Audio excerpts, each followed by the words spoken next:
Thanks for joining our Bud Vase Workshop. My guest today is Cristie Enriquez, my right hand. For those that watch Insta stories, you know exactly who she is. We wanted to get together and do a Bud Vase Workshop because these are one of our best selling products. We recommend them all the time for small events. They're great if you're having a dinner party, having a few people at home, or if you just want to have some flowers at home. They're so easy and they're affordable. So happy watching. Welcome to the Bud Vase Workshop. This is my guest for today. Hi! This is Cristie. I'm ready to work on Bud Vases. Cristie works with me as my right hand, and you're very good at Bud Vases. I'm here for it. Very simple. Yeah. So her dream is to become a reality TV star, so... I'm so excited. I feel like I am... Wait, no, you're looking at that camera. Yeah. Oh my God! Your people are right there. I'm already failing. I'm ready. Okay, so let's start off. I always start off these workshops talking about the tools. Of course, we'll talk about the tools. We'll talk about flower care, like how best to take care of your flowers, something that we talk about a lot here at House of Lilac. And then flower conditioning and how to clean your flowers when you get them from wherever you get them, supermarket, us. So starting off with the tools, you need a good flower shear. Hold up your shear. Me and Cristie have matching ones. In the guide, in the actual workshop guide, you'll see the exact tools that we use. So you can either buy those, you can purchase them on Amazon. These are from Amazon actually. Or you can purchase them, you can Google it and then purchase good flower shears. Good flower shears are very important because the sharpness of the shear will cut the stem at the exact sharpness that it needs to be for the water to flow through. I know people love using scissors at home. Have you used scissors at home? I do. I'm sorry. You do, it's okay, it's your house. But I'm into these for dexterity purposes. I'm into this little finger thing. Yes. It's good for carpal tunnel. Oh, I never realized that. Yeah, well, I suffer. Yeah, well, good to know. These are great, these are Japanese. But we'll link this in the workshop notes. Then we have a thorn remover. People always ask us what these are at our workshops. These are great. If you're someone that buys roses at home all the time, this is exactly what it's called. It removes thorns. So you sort of wipe it down. It's therapeutic. Yeah, it's very therapeutic. This is also very good for greens. So if you have like eucalyptus, you know, really greeny, leafy, you can just swipe it down. Actually, I'm gonna try it with this chamomile. Give you guys an example. Ooh, scary. Yeah, look at that. Oh, all gone. Oh. Yes, that was very cool. So those are thorn removers. Then of course you need your Bud Vases. These are our signature Bud Vases. They're our favorites. They're very modern, very minimalistic. You can purchase them through us. And we love using them. We use them all the time. So Bud Vases, you want to tell them what we use Bud Vases for? You use Bud Vases, let's say for a dinner table, you want a nice little runner Bud Vases. You can go like little 2s. You can mix them. Full run, I can show you at the end. Hey, I'm going to the bathroom. How lovely. There's a little arrangement there. Hey, I want to sleep. My little arrangement's there next to my nightlight. Where else do you see this? Your nightlight? Yeah, like I'm about to read. I got my arrangement. I got my cup of water, my pitcher. I'm chic. Okay, very chic. It's very chic lifestyle. My entry. They just make for little moments all around your house. Accent tables. But we sell them the most for events. So for dinner tables, they're the most affordable and the easiest to have at anything that you have people. If you're hosting, you're having people over. We always, these are for sure our best sellers, and we always tell people do not overestimate the amount of Bud Vases that you need. You can actually, for an 8-foot table, have 4 to 5 Bud Vases, and it looks so pretty. Yeah. So in terms of taking care of your flowers, when you buy flowers, wherever you buy them, you wanna make sure, number one, that you're using a really clean vase. Clean it in the dishwasher, that's probably the best place because of the heat. But we want to make sure you get all the bacteria off of the vase so that you're not working in bacteria when you fill up your water.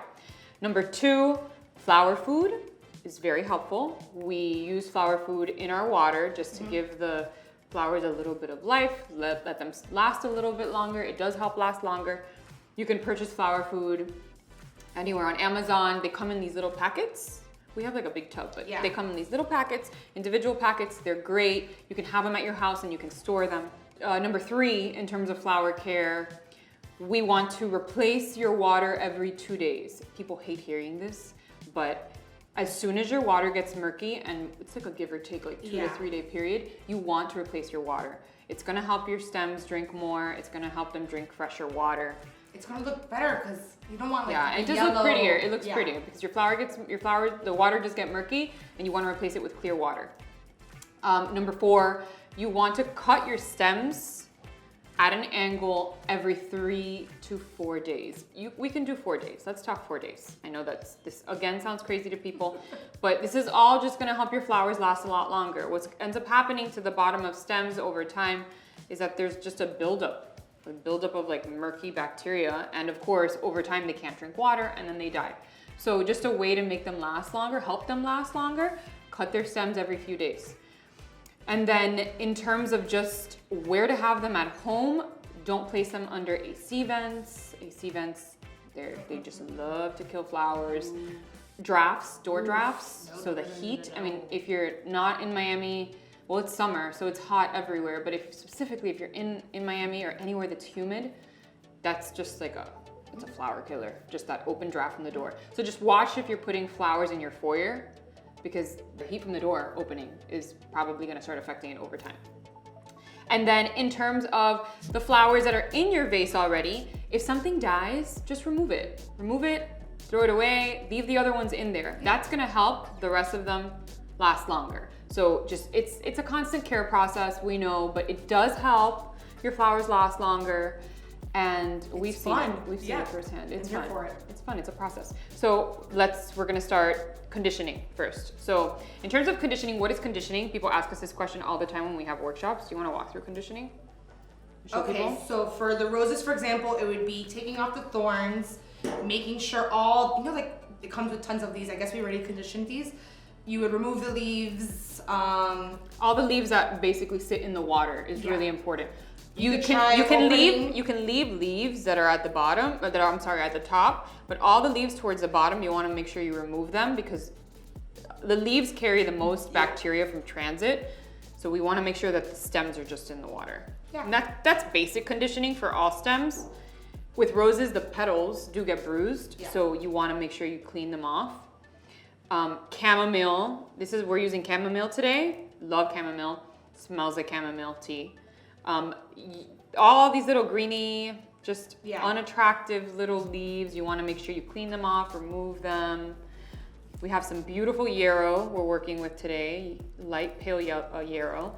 You want to just get all this little excess off. I'm gonna finish cleaning that one. We're working with some beautiful mint today. We love mint here, and whenever we can get our hands on mint, we love using it because it fills a room with scent. I'm a big fan of mint in our arrangements. Oh, and in our bouquets as well. We're working with some fern.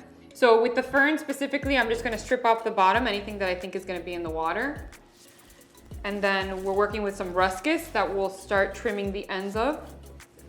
Other things that we're working with pincushion, which is actually the feature flower of House of Lilac today. This is such a great flower. If you're looking for durability and something that's gonna last a long time, you can probably find these in the supermarket. I mean, they're pretty popular. This is called pincushion. It's in the Protea family. So they dry very nicely too. We're working with these tulips. So in terms of conditioning, this is exactly what we're gonna do here. We're just gonna, very gently, tulips are very delicate. You're just gonna strip off the ends. Working with a calla lily. We don't ever work with these, but these are really pretty.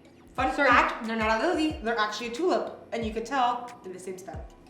Yeah, very true. Yeah, fun fact. The more you know. Shimmer roses. So these are gonna be the most popular flowers to find in general, but these roses are so pretty because they're affordable and they open up like garden roses. Whenever we feature roses at House of Lilac, it's always gonna be a really, really cool variety because you see so many roses out there, we try to change it up. You'll never see a red rose featured.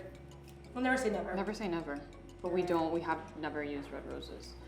This is a white ranunculus. Sometimes people confuse this for peonies. It's not in the same family, but they're both really beautiful. I think that's why people confuse it. These are the best to dry. I mean, talk about long lasting. If you take care of these will hold up and they'll dry so pretty. So Ranunculus are great if you can find them. You can find them at your supermarket. Oh, I don't know if you can find Ranunculus at the supermarket, but you can find them at maybe flower shops, the flower market, flower shops. Find them at House of Lilac. House of Lilac. But in terms of other flowers, your grocery store, and although you should always support local florists. And shameless plug. So these are carnations. We love carnations here. Yeah, we always carry carnations, but we carry different carnations. Again, we're gonna carry carnations that are different that you don't see a lot. These are antique carnations. They have a little bit of a hint of pink that's really beautiful. And I think that's all that we're working with today. So let's get started. Let's get started. Okay. I feel like I'm on a cooking show. I'm all about it. Yeah, you're cooking with flowers. Yeah, I feel like I'm on, I don't know, So like a daytime TV talk show. the one step closer to your dream. I feel like I'm on a Today Show. Okay, sorry. Barely. Okay, so in terms of styling bud vases, so we have something at House of Lilac. Our style is, we call it internally high-low, and when we teach workshops, we teach high-low. So the point of styling anything in a vase is to style it with dimension. So you're gonna style some flowers high, you're gonna style some flowers low. And the reason that we do it is we want the flowers to, number one, have a spotlight, so every single one have their own place in the arrangement. And then number two, most importantly, we want it to look like what it would look like if it came out of the ground. So very organic, very natural. So the high-low is what we teach and what we stick to here.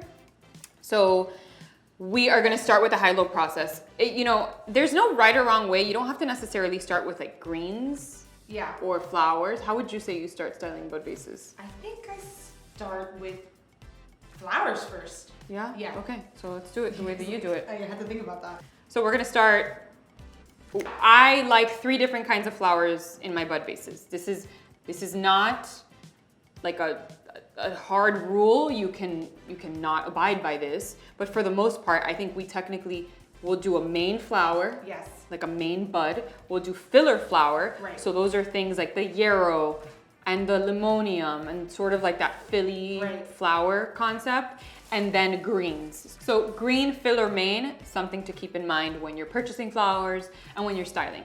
We're gonna start with the mains. So this is keeping the high-low in mind. Okay. Okay, so I think we can just start. I'm gonna start with this pink cushion. Look, too high. This is a little, yeah, that's kind of. I mean, how do you know it's too high? Because that's probably gonna topple over. Yeah, it feels really So heavy. I think we're both starting on like, I'm at a medium height, you're at a high height.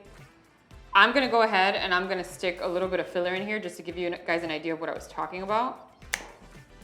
So basically, this yarrow has to be lower than this pink cushion for me visually because I want them both to sort of like have a place. So cutie. So what's your next move? I don't know, I'm having a crisis. We're playing chess. Now. Yeah. I think I might put like a carnation down here to anchor it, like up here. These are called anchor flowers. So anything really close to like the vase for us is called an anchor, and it basically anchors the entire arrangement down.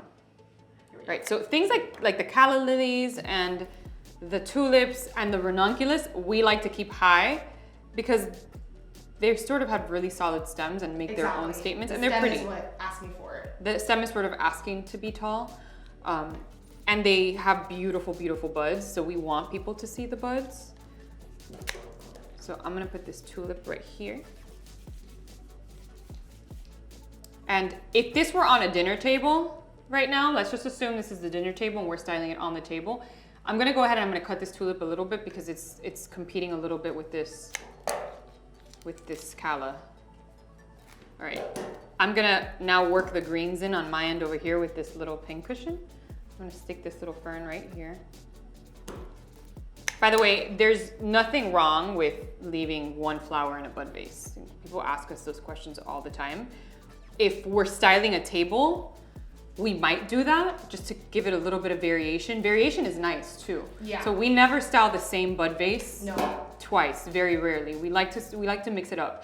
So if we use a pink cushion with some yarrow and I'm gonna use a pink cushion again, I might use a pink cushion with the limonium, just to sort of change it and not do the same thing. So I'm gonna take this rose. Oh, I love that you use that mint. So she just put in some mint over here. Every scrap counts when you're doing bud vases, so like save it. Cause like I still have this left from my mint. And you can use it. You better use it. So important with bud vases. Yeah. with Bud Vases Since specifically. they're so little, you could Yeah. use literally Yeah, everything. anything little.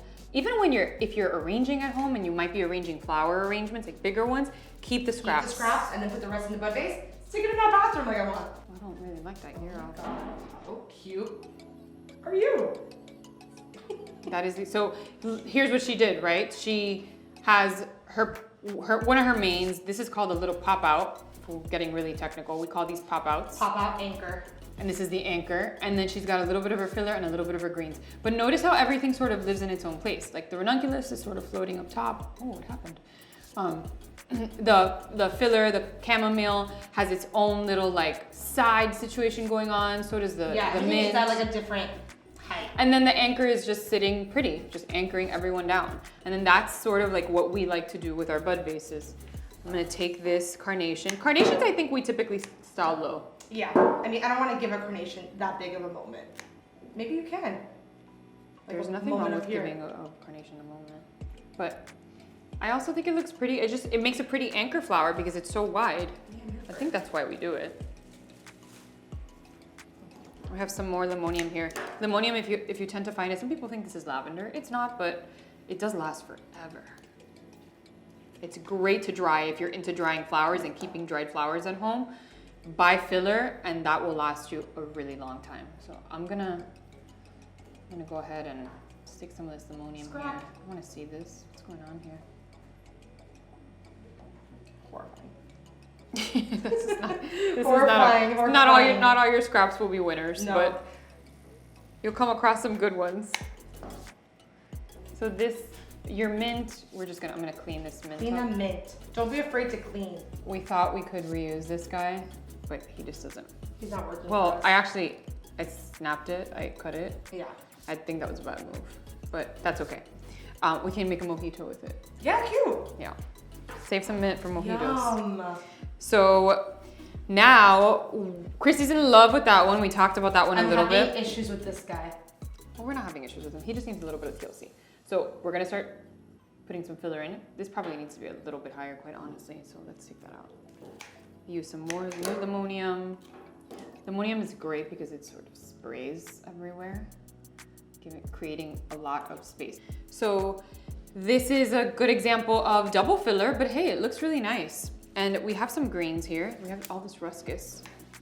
Ruscus is great. You might find ruscus at the supermarket. If you find it, buy it. It's great green filler. Notice the height. Everything has its home. We talked about how this had its home.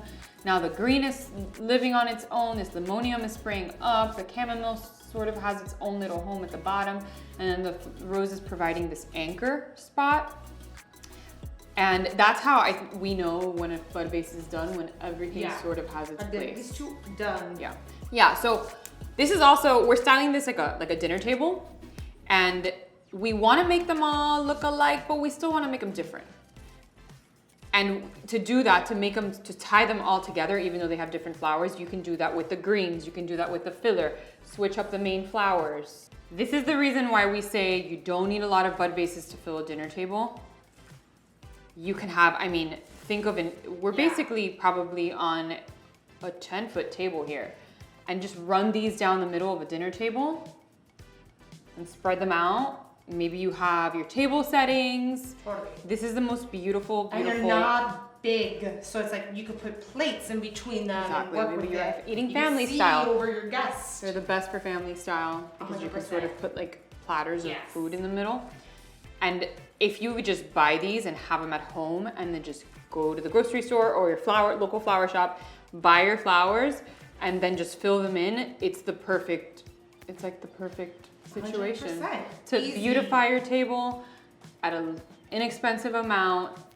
And we love our Bud vases. And not that much time. This just took us, 10 minutes. Yeah, It was fun. it was fun. It was a fun time. Thanks for tuning in, and we'll see you later.